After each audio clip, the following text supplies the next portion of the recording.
இறைவன் தன் அடியாரான வந்தியின் பொருட்டு தாமே கூலியாளாக வந்த திருவருளை எண்ணி வியந்தார் மணிவாசகர்.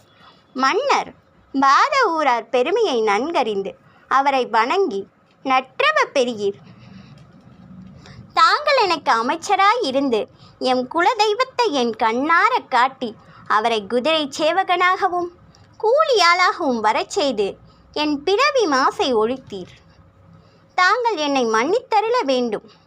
தங்கள் பெருமையை இறைவன் எனக்கு நன்குணர்த்தினார். என் அரசுரிமையை இன்று முதல் தாங்கள் ஏற்றருளல் வேண்டும் என்று வேண்டினான். பாத ஊரார் பாண்டிய மன்னனிடம், இறைவனுடைய திருவடி தொண்டு செய்ய என்னை உரிமையாக்குவதே இவ்வுலக ஆட்சியை எனக்கு தருவதற்கு ஒப்பாகும் என்றார். மன்னனும் அவர் விரும்பியவாறே அவரை செல்ல விடுத்து திருவருள் உணர்வோடு அரண்மனையை அடைந்தார். நன்றி.